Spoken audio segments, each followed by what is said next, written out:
Bem, o título da mensagem é: Não usem a liberdade para dar ocasião à carne. Não usem a liberdade para dar ocasião à carne. O texto começa dizendo e nos mostrando, o texto é Gálatas 5, 13 a 26. E o texto começa mostrando que nós fomos chamados à liberdade. Porque vocês, irmãos, foram chamados à liberdade. Que liberdade seria esta? Ele começa no capítulo 1, no texto que nós não vamos nos deter nele, mas ele começa dizendo que nós não estamos debaixo do jugo de escravidão da lei. Ele diz assim: para a liberdade foi que Cristo nos libertou. Por isso permaneçam firmes e não se submetam de novo a jugo de escravidão. Eu, Paulo, lhes digo que se vocês se deixarem circuncidar, Cristo não terá valor nenhum para vocês.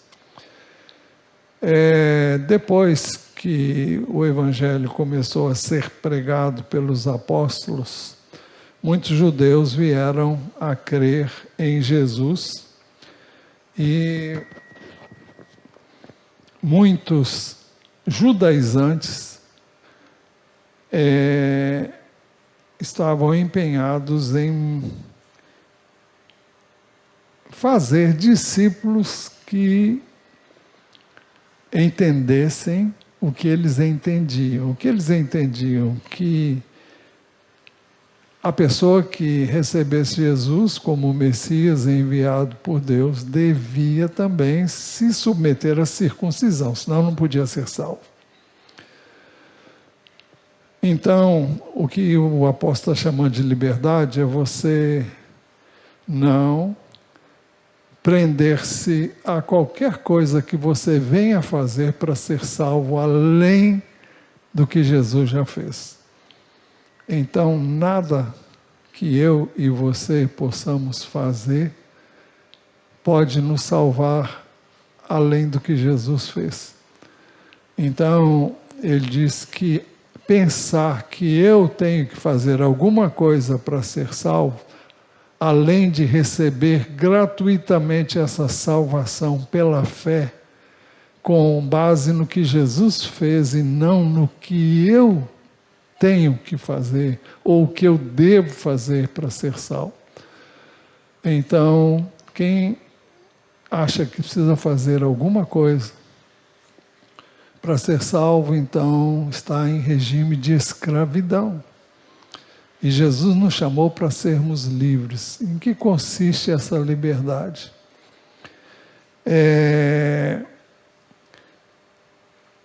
Antes, a lei era também obedecida quase que por coação. Como assim? Nós temos leis no nosso país. Quando é que as pessoas obedecem às leis? Quando ninguém está vendo, quando alguém está vendo, quando tem medo de alguém apanhá-las descumprindo a lei. Então, qual é a motivação delas? É o medo. O medo de serem apanhadas, o medo de receberem multas, de serem presos e quaisquer outras coisas aos que contrariam a lei. Mas Jesus nos chamou, através da sua obra redentora, para uma nova situação. A lei não mudou. O que muda é a motivação pela qual eu cumpro, eu obedeço às leis que Jesus resumiu em uma, se quiserem, duas leis. O amor que devemos a Deus, com todo o nosso coração, alma, força e entendimento, e ao próximo como a nós mesmos. Jesus nos ensina que esse é o mandamento que Deus nos deu. Quem cumprir isso vai cumprir toda a lei, como nós vamos ver aqui ainda com a graça dele. Então, não é por força da lei, mas é como resultado daquilo que o Senhor fez e faz na vida daquele que nele crê. Não é por mim, é por causa do Espírito que me foi dado. E o Espírito de Deus me capacita a viver essa palavra. Então não é por obrigação, porque eu oro, porque eu sinto necessidade de orar. Quem me move a orar? Bom, Deus nos chama a oração em todas as Escrituras, é só uma questão de ler e entender. E buscar-me-eis e me achareis, quando me buscardes de todo o coração, serei achado por vocês e farei com que mude a sua sorte. Esse é apenas um dos textos do Velho Testamento. Mas Jesus disse, vigiem e orem para que não caiam em tentação. E a Bíblia é cheia de textos que nos ensinam a orar, porque eu vou orar para ser salvo? Não oro para ser salvo. Eu oro porque eu fui salvo. Jesus foi criticado e questionado porque os discípulos dele não jejuavam como os discípulos de João. Os discípulos de João e o dos fariseus. Ele disse, olha, vai ter um tempo em que eu não vou estar mais aqui. Enquanto eu estiver, eles não têm razão para jejuar. É fácil entender, porque Jesus estava com eles, de que eles poderiam precisar. Mas haveria um tempo que Jesus não estaria fisicamente mais com eles. Então, nesse tempo, eles haveriam de buscá-lo com jejum. E eu entendo que todas as vezes que você jejua é para estar com o Senhor, você fala com Ele, Ele fala com você. Então, é diferente. Você vai buscar a Deus porque você sente necessidade. E talvez você sinta essa necessidade, mas não faz o que você sabe tem que fazer. E você deixa de experimentar um relacionamento com Ele e de entender a vontade dEle para a sua vida em vários aspectos. Olha, isso não estava nem no esquema, mas no script, vamos assim dizer, mas já foi dito.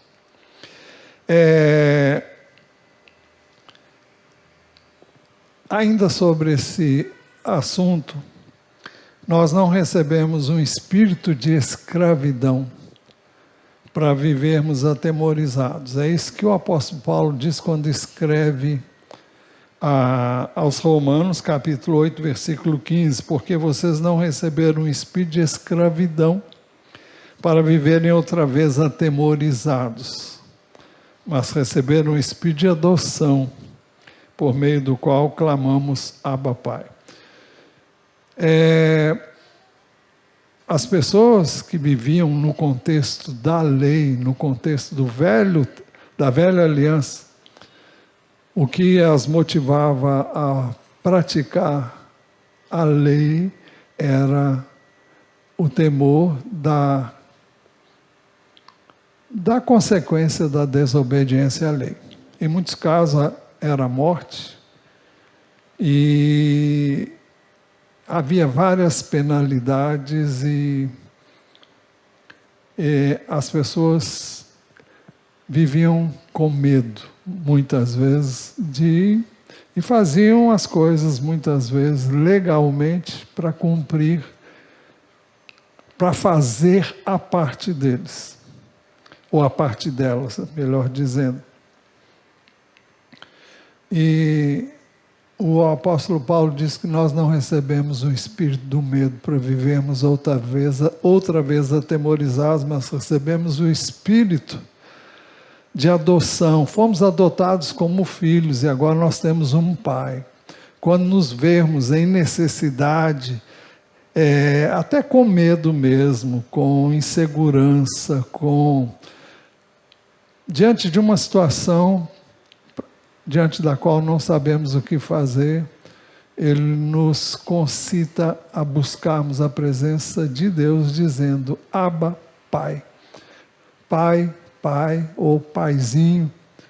Então nós podemos recorrer a Deus e Ele não vai nos impor nenhuma disciplina porque nós estamos vivendo uma situação de luta, de aflição, de medo, de insegurança. E então o que Ele vai fazer? Ele vai nos acudir. O pai, quando o filho vai, ele fala: pai, eu preciso de você. Eu creio que o bom senso vai levar esse pai a ouvir esse filho, parar o que ele está fazendo, para ouvir o que ele tem a dizer. E se não fizer, está errado. Mas Deus é pai, como talvez nenhum outro de nós o é, e Ele age como deve agir um pai. E Ele vai nos ouvir com atenção e vai nos acudir. Ele não tem prazer em nos deixar na aflição. É isso que Ele está dizendo: porque vocês não receberam um espírito de escravidão, de medo, para viverem outra vez atemorizados, mas receberam um espírito de adoção, pelo qual clamamos: Abba, Pai. Então, por isso que Ele disse que fomos chamados à liberdade, mas Ele diz também: porque vocês, irmãos, foram chamados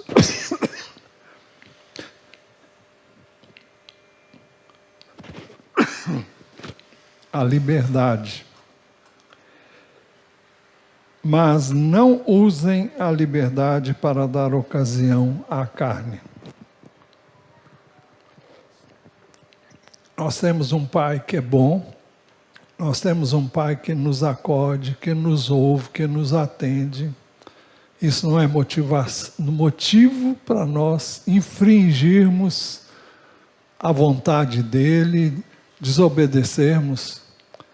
Mas o fato dEle nos amar tanto e nos querer tanto, e ser bondoso e misericordioso para conosco, não tem sentido eu me valer dessa bondade dele para permanecer no pecado. Graça não é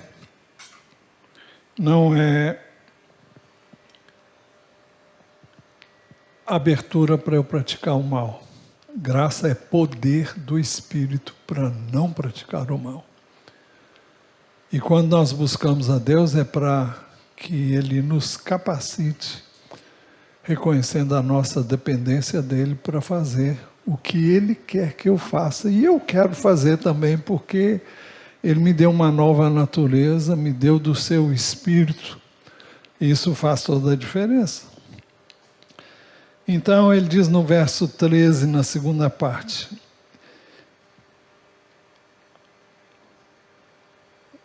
mas não usem da liberdade para dar ocasião à carne. E ainda no verso 13 ele diz: pelo contrário, sejam servos uns dos outros pelo amor. Nós somos chamados a servir, e não servir com segundas intenções, mas servir por amor. Jesus, sendo Deus, se fez servo, se fez escravo, é a palavra que as Escrituras usam, para nos servir. Como? Indo à cruz, dando a vida dele por nós. E o exemplo dele deve ser seguido. É uma das maiores experiências que eu já tive na área de nos humilharmos diante dos outros foi quando, num evento que eu não vou entrar em detalhes, eu fui chamado a lavar os pés dos irmãos que estavam ali. Foi uma das experiências mais extraordinárias a que eu vivi, a de lavar pés sujos, empoeirados, e banhá-los, e depois enxugar esses pés com uma toalha limpa. Foi algo que não tem nada que se compare. E é claro que você vai dizer, isso pode ser feito de qualquer maneira? Não pode, não. Se você fizer no espírito com que as coisas aconteceram para que fizéssemos isso, a experiência que você tem quando você se abaixa, quando você se curva, quando você se dobra para servir alguém, não tem dinheiro no mundo que pague isso. As pessoas buscam posição, buscam status,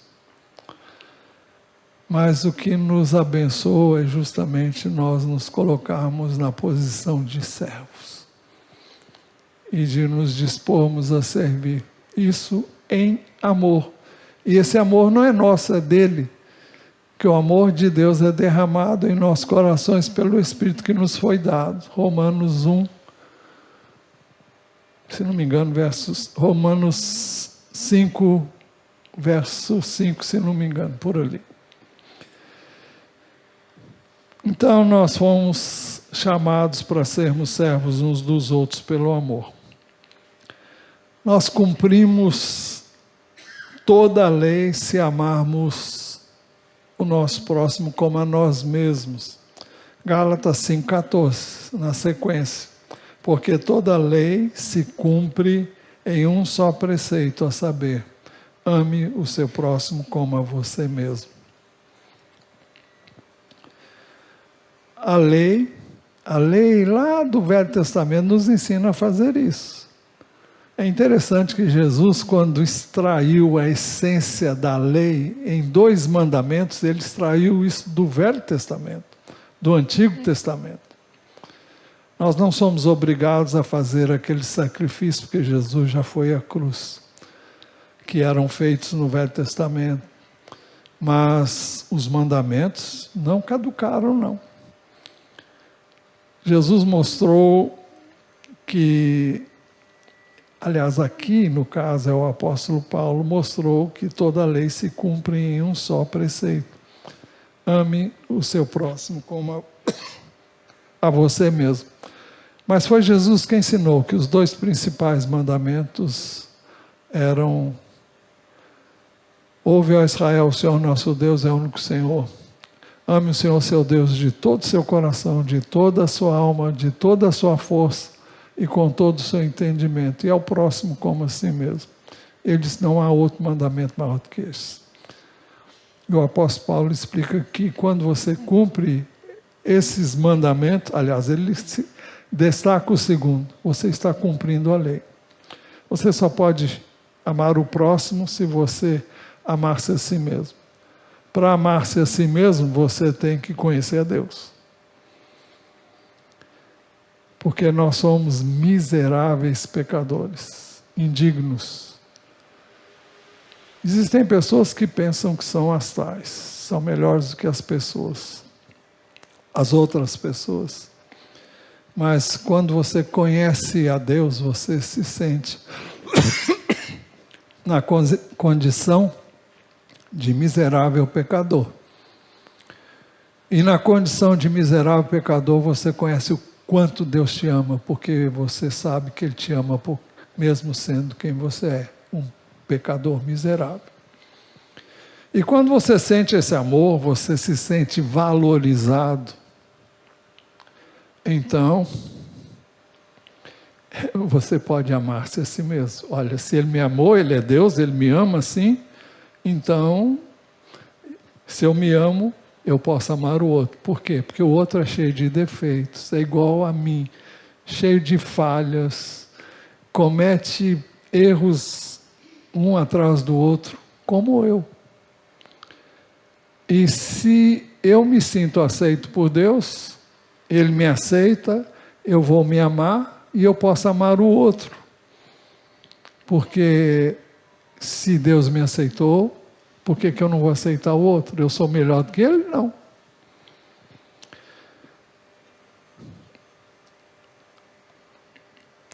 Gálatas 5,14, porque toda a lei se cumpre em um só preceito, a saber, ame o seu próximo como a si mesmo.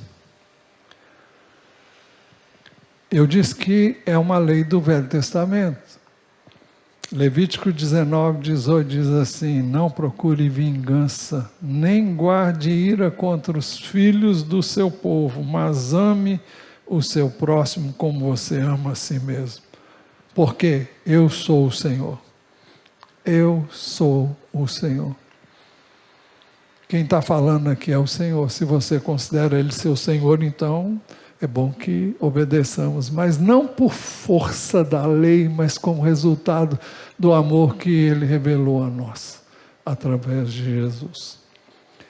Mas a natureza humana, corrompida pelo pecado, é inclinada à prática da inimizade de contendas. Gálatas 5,15 diz assim: mas se vocês ficam mordendo e devorando uns aos outros, tenham cuidado para que não sejam mutuamente destruídos. Era o que estava acontecendo lá na igreja dos Gálatas, na Galácia. E o que a gente sabe é o que está escrito aqui. Nós sabemos que a igreja de Corinto era uma igreja problemática. Agora ele está dizendo que as pessoas lá estavam se engalfinhando umas contra as outras e a coisa estava ficando feia. Então ele diz: mas se vocês ficam mordendo e devorando uns aos outros, tenham cuidado para que não sejam mutuamente destruídos. É quase que de uma forma irônica de dizer a loucura que estava acontecendo. E o que queremos aqui é destacar entre o que nós vamos ver, se Deus permitir, como obras da carne, destacar as inimizades, as rixas, os ciúmes, as iras, as discórdias, as divisões, as facções e as invejas. Essas coisas sempre existiram e vão existir, porque essa é a natureza humana de pecado. Uma vez em Cristo, nós podemos escolher viver no Espírito, e não somos mais escravos da carne.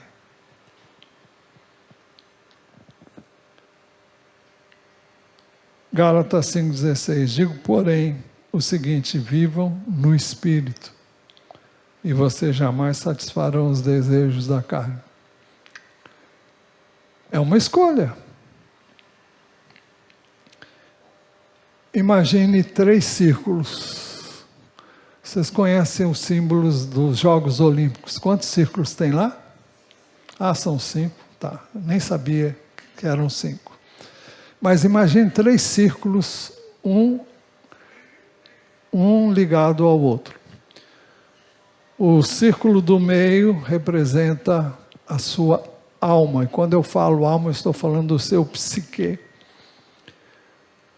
O círculo da esquerda simboliza a sua carne. E o símbolo da direita simboliza o Espírito de Deus. Então, quando você recebe Jesus, o seu espírito, o Espírito de Deus vem habitar em você, te dá uma nova natureza, você nasce de novo, Ele está ali, Ele é o Espírito de Deus que vive em você. Mas você tem ainda uma natureza humana pecaminosa, que produz, se você não exercer o poder que Deus lhe dá, ela vai dominar você e vai fazer com que prevaleça na sua vida as obras da carne. Você, na sua mente, tem duas alternativas: ou você obedece à direção do Espírito de Deus, ou você vai obedecer os estímulos que a sua carne traz. Então, você tem duas alternativas: ou você obedece ao Espírito de Deus, ou você obedece à sua carne.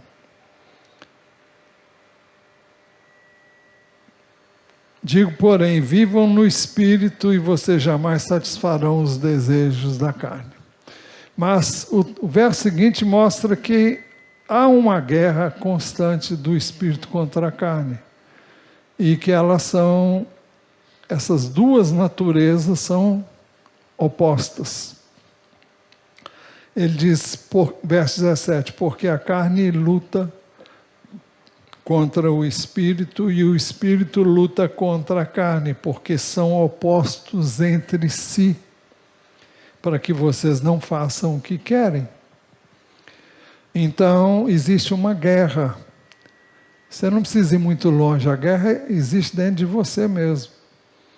É a sua natureza humana caída, que não foi transformada, e ela se constitui em inimiga de você mesmo, a sua natureza humana.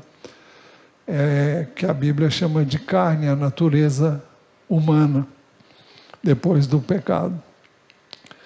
A sua alma está no meio, entre as duas naturezas. E você tem que escolher uma, qual que você vai querer. Ou qual que vai prevalecer. Elas estão em constante conflito, uma com a outra. E é necessário que você se posicione. Como posicionarmos-nos? Pela fé. Você crê que você tem o Espírito de Deus, que Ele habita em você, e que pelo poder de Deus você pode colocar a carne no lugar que ela tem que ficar. E a Bíblia diz que eu e você temos que mortificar a carne. Aplicar a morte de Jesus na cruz, a minha, a sua, a nossa carne. Agora, como é que você vai exercer fé? Se você gastar tempo com Deus na palavra, para fortalecer, para primeiro renovar sua mente, entender que você não é escravo mais da sua carne para viver de acordo com o que ela pede. Então, é conhecimento da verdade.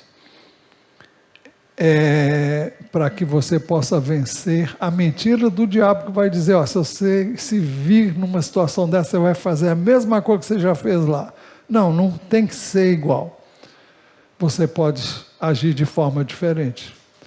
À medida que você lê a palavra, você descobre os recursos que você tem. Sua mente é renovada. Então ela vai discernir o que é do Espírito, o que não é. Eu já disse aqui que nós temos um filtro, Filipenses 4:8, pelo qual devemos aferir o que é de Deus e o que não é. O apóstolo escreve dizendo, finalmente, irmãos, tudo que é verdadeiro, tudo que é respeitável, tudo que é justo, tudo que é puro, tudo que é amável, tudo que é de boa fama, se alguma virtude há, se algum louvor existe, seja isso que ocupe o pensamento de vocês. Então, o inimigo vai colocar 1000 coisas aqui para despertar a sua natureza caída, a sua carne. Ele sabe onde você, como você vivia lá no passado, antes de Cristo. Você vivenciou muitas experiências de pecado. E Ele vai tentar o tempo todo trazer essas reminiscências, essas lembranças, e vai colocar, despertar na sua carne o desejo de fazer coisas que você já fez e que lhe deram muito prazer, mas tiveram um preço alto. E você colheu os frutos amargos do seu pecado, como eu colhi os frutos amargos do meu pecado. Então, é preciso que você renove a sua mente com a palavra de Deus. E para você exercer fé, você precisa de orar. Porque é a fé que vai fortalecer você com poder para aplicar a palavra de Deus. Então, por isso que é tão importante o feijão com arroz. Palavra e oração. Palavra e oração. Isso já é dado para você gratuitamente. O Espírito de Deus está em você. Agora, para você tomar conhecimento disso e ter vitória, você precisa alimentar sua mente. Você ouve 1000 coisas, você vê 1000 publicações, as mais variadas, que estimulam a sua carne. E estão aí as redes sociais com 1000 vídeos, 1000 fotos, 1000 situações que despertam a natureza pecaminosa, que podem encher você de ira, de raiva, com as coisas que você ouve e que não vieram de Deus,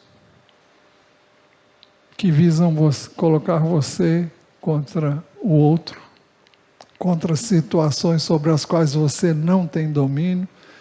Você pode orar por elas, mas você não tem domínio para resolver certas coisas. Mas o inimigo vai tentar trazer à sua mente situações que você já viveu antes, com o propósito de levar você a pensar e a imaginar, e muitas vezes a desejar viver aquilo outra vez, mesmo que tenha trazido resultados os piores para você.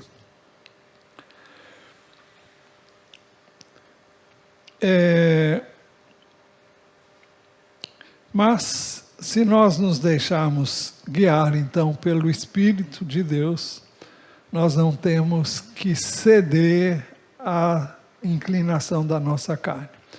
O texto diz, mas se são guiados pelo Espírito, vocês não estão debaixo da lei. A lei dizia, não pode, não mate, não roube, não cobice, não furte. Mas não é bastante haver uma lei. É necessário que a lei esteja no seu coração. E a lei no coração nos é dada pelo Espírito de Deus, porque Ele é o autor das Escrituras. E a lei de Deus é impressa em nossos corações, em nosso espírito. E então você tem prazer em fazer aquilo que Deus quer que você faça. Você encontra um inimigo. O inimigo mesmo, como pessoa, soprando o mal na sua mente, insuflando a sua mente para o pecado, e você tem a sua natureza pecaminosa, mas o poder de Deus está à minha, à sua disposição, à medida em que nós clamamos a Ele, chamamos, Deus me ajuda, eu preciso. Deus é o nosso refúgio e fortaleza, socorro bem presente na hora da angústia. Mas Se nos deixarmos guiar pelo Espírito de Deus, não temos mais que ceder à inclinação da nossa carne. Mas se são guiados pelo Espírito, vocês não estão debaixo da lei. Não é por força da lei, é pelo Espírito de Deus. Já o Velho Testamento dizia, não por força, nem por violência, mas pelo meu Espírito, diz o Senhor.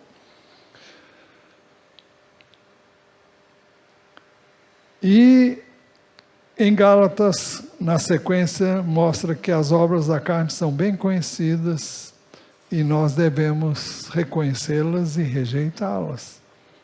Ora, as obras da carne são conhecidas e são imoralidade sexual, impureza, libertinagem, idolatria, feitiçarias, e depois vem o que nós estamos enfatizando: inimizades, rixas, ciúmes, iras, discórdias, divisões, facções, invejas, bebedeiras, orgias e coisas semelhantes a essas. E o que queremos destacar, como já dissemos, é o que está aí no miolo.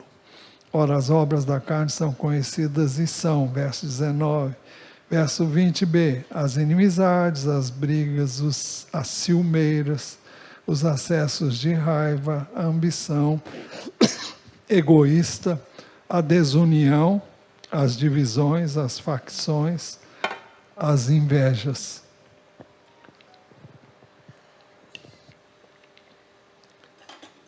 E com relação a isso, nós temos uma solene declaração acerca dos que praticam tais coisas. Eles não herdarão o reino de Deus. Eu sou salvo pela graça, então eu vou viver do jeito que eu quero. Você pode viver do jeito que você quer, você vai para o inferno. Eu creio em Jesus, creu. Jesus vai dizer naquele dia, em teu nome fizemos milagres, curamos, expulsamos demônios, e Jesus diz que vai dizer para eles, olha, nunca vos conheci, vocês que praticam a iniquidade. Mas nós fizemos isso. Sim, se foi feito por minha causa, porque vocês usaram o meu nome, e eu fui fiel ao meu nome. Mas eu não conheço vocês não, vocês não têm nada a ver comigo. Então, não há como compatibilizar o pecado e a salvação pela graça. Não tem nada a ver. Eu repito, graça é poder para viver a vida como Jesus a planejou para nós. Eu repito, não, o que já disse muitas vezes, não significa que você não vai errar, falhar. É para isso que existe uma coisa que chama confissão. O que é confessar? É você reconhecer que Deus está certo e você está errado. Então, Pai, pequei contra Ti. Mas eu preciso de ajuda. Não é o que eu queria. Não foi planejado. Eu escorreguei, não vigiei. E Deus conhece o coração e sabe se você realmente está expressando um arrependimento genuíno e se você realmente se arrepende do que você fez, reconhecendo que você pisou na bola por fraqueza ou por qualquer outra motivação.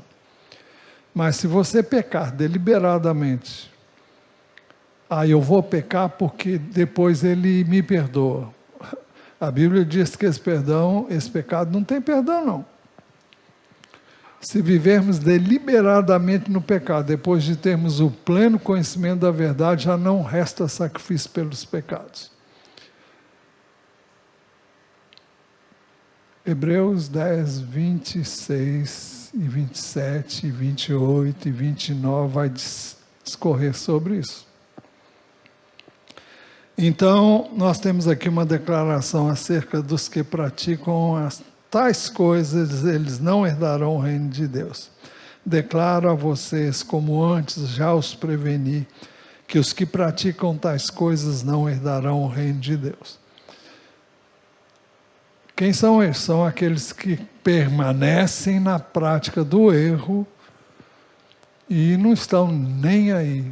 Não houve arrependimento, não houve mudança de comportamento, não houve tristeza pelo pecado, não houve desejo de mudar de vida e não houve qualquer atitude na direção de buscar o recurso que Deus dá.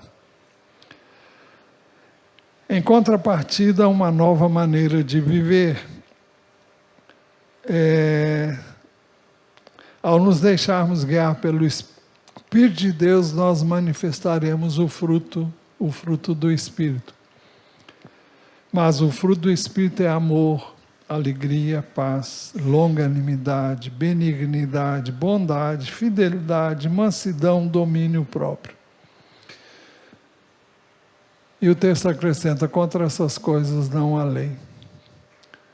O fruto do Espírito não exige lei, não é necessário a lei, está aí, é o que o Espírito imprime em mim e em você.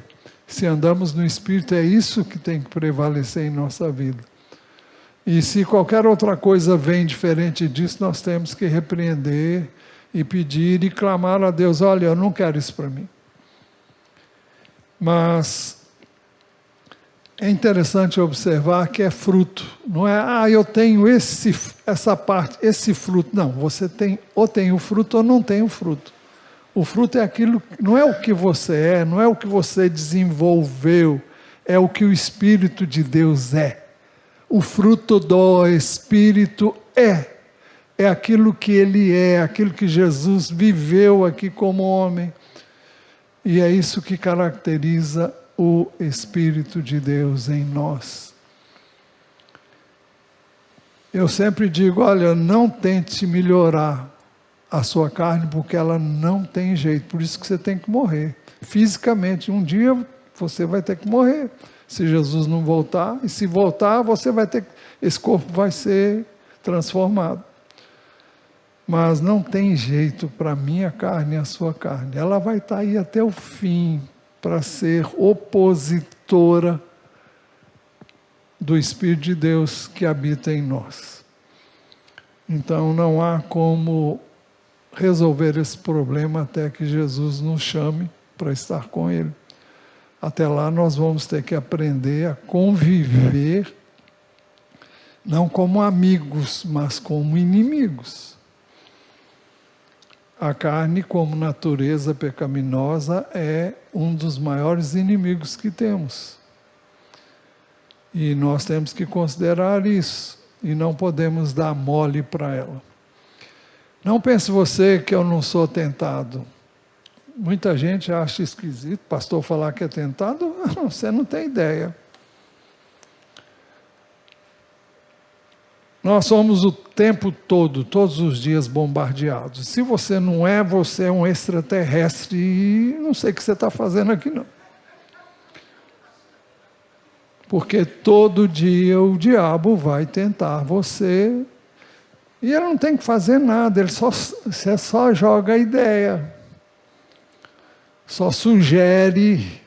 E ele conta com a ajuda da carne, que ele procura despertar em mim e em você o desejo de satisfazer os anseios da carne.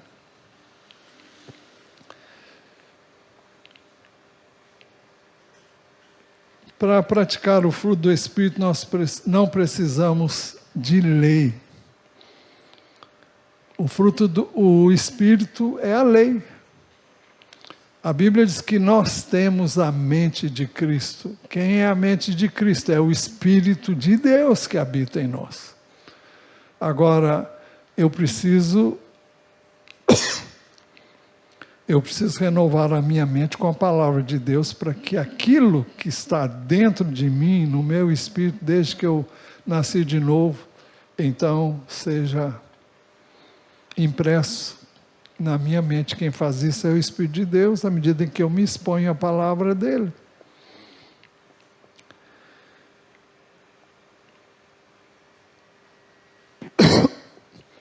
Isso se torna possível porque os que são de Cristo crucificaram a sua carne. Então vamos lá.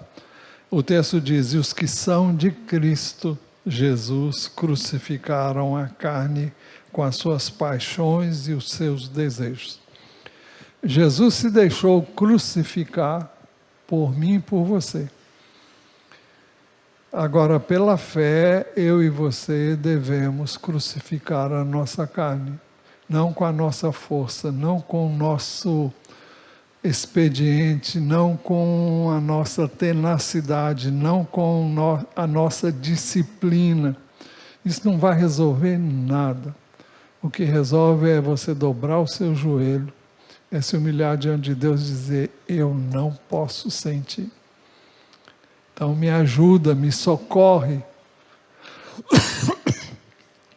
Isso dia e noite. Jesus nos ensinou a orar: e não nos deixes cair em tentação, mas livra-nos do mal. Então é uma oração que você deve fazer toda hora que for necessário. De manhã, de tarde, de noite, durante o dia, durante a noite.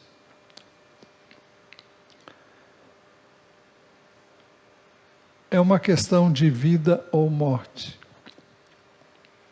Romanos 8, 12, 13 diz assim: assim, pois, irmãos, somos devedores, não à carne, como se estivéssemos obrigados a viver segundo a carne. O que significa isso?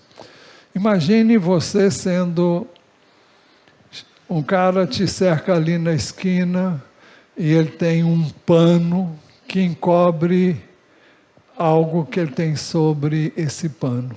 Ele chega para você: ó, me dá aí, senão você morre.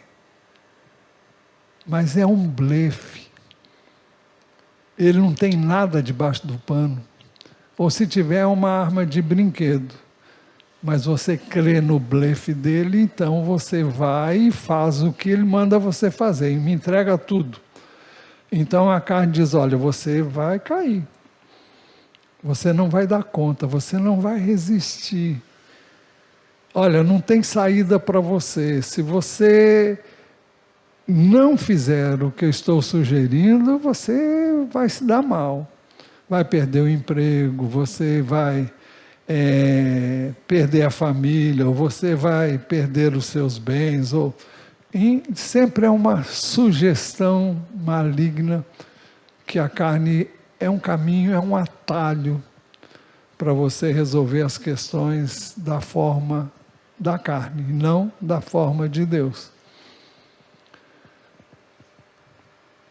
Então, cabe a você não acreditar no blefe da carne. O texto diz assim: assim, pois, irmãos, somos devedores não à carne, como se estivéssemos obrigados a viver segundo a carne. O mundo diz: a carne é fraca mesmo. Jesus disse que ela era fraca. Mas Jesus disse: vigiem e orem para que não caiam em tentação. Eu dei o recurso, ele deu o recurso, eu não dei nada, não. Quem deu foi Jesus. Jesus deu o recurso, deu o meio, é só você usar. Não vos veio tentação que não fosse humana. E juntamente com a tentação ele vai prover o escape, se você pedir.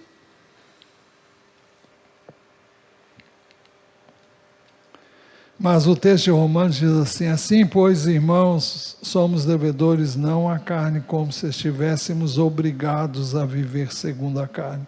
Porque se vocês viverem segundo a carne, caminharão para a morte. Mas se pelo Espírito mortificarem os feitos do corpo, certamente viverão. Se nós escolhermos viver aquilo que a carne nos incentiva e nos constrange a viver, o que vai vir é morte. cabe a nós realmente aplicar a morte de Jesus na carne. E assim nós vamos viver. Eu não tenho que ter dó da minha carne, coitadinha da minha carne. Paulada na cabeça dela.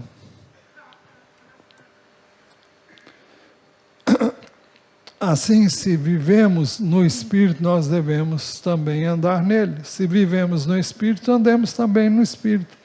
Ou seja, por que eu vivo hoje? Porque o Espírito de Deus me deu vida. A Bíblia diz assim,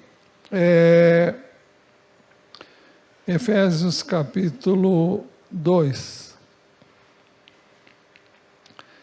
Ele lhes deu vida quando vocês estavam mortos em suas transgressões e pecados, nos quais vocês andaram no outro tempo, segundo o curso deste mundo, segundo o príncipe da potestade do ar, do espírito que agora atua nos filhos da desobediência.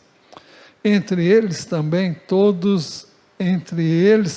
nós todos andamos no passado, segundo as inclinações da nossa carne, fazendo a vontade da carne e dos pensamentos, e éramos por natureza filhos da ira, destinados à condenação, como também os demais.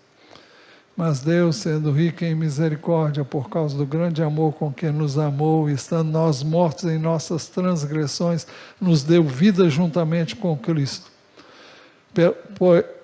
Pela graça vocês são salvos, e juntamente com Ele nos ressuscitou e com Ele nos fez assentar nas regiões celestiais em Cristo Jesus. Então Ele nos deu vida, e o Espírito de Deus nos dá vida. Nós fomos regenerados pelo Espírito de Deus e nós temos vida. E se nós vivemos no Espírito, porque o Espírito nos deu vida, então nós também devemos andar no Espírito. Nós temos que nos livrar da síndrome da Gabriela. Eu nasci assim, eu cresci assim, vou ser sempre assim. Esse procedimento caracteriza os que querem viver na carne e escolhem, por isso, uma vida separada do Espírito de Deus. Gálatas 5:26, e não nos deixemos possuir de vanglória, provocando uns aos outros, tendo inveja uns dos outros. Jesus nos ensinou sobre a necessidade de nascer de novo. Jesus respondeu, em verdade lhes digo, se alguém não nascer de novo, não pode ver o reino de Deus. Jesus, mais adiante, diz, em verdade lhe digo, quem não nascer da água e do Espírito não pode entrar no reino de Deus. O que é nascido da carne é carne, o que é nascido do Espírito é Espírito. Nós precisamos nascer do Espírito. O apóstolo Paulo escreveu que se alguém não tem o Espírito de Cristo, ele não é dele. Então, você, se não nasceu de novo, tem que nascer de novo. Pela fé em Jesus. É uma escolha que vai mudar radicalmente a sua vida. Mas se você não fizer, você não tem como ver nem entrar no reino de Deus.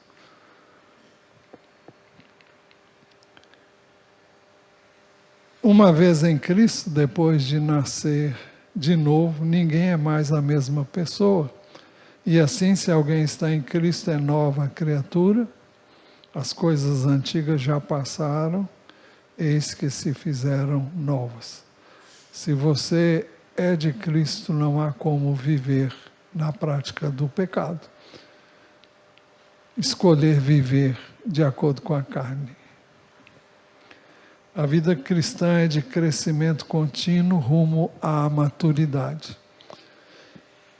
Efésios 4:3 diz assim, até que todos cheguemos à unidade da fé e do pleno conhecimento do Filho de Deus, ao estado de pessoa madura, à medida da estatura da plenitude de Cristo. Eu disse que a carne não melhora, não muda, mas o conhecimento de Deus, quando nós buscamos conhecer a Deus através de Jesus, à medida que conhecemos a Jesus, Ele vai sendo formado em nossa mente. E à medida em que Ele é formado em nós, nós adquirimos um entendimento que vai nos ajudar e nos capacitar pelo Espírito de Deus, a viver de acordo com esse entendimento, que não é letra, mas é vida.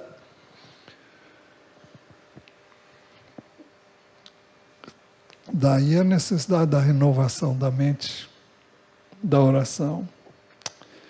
Conclusão. Assim, se vivemos no Espírito, devemos também andar nele. Que o Senhor nos ajude a andar à luz do entendimento que Ele nos tem dado, sabendo que o entendimento e o conhecimento vêm pela palavra de Deus e pelo Espírito de Deus.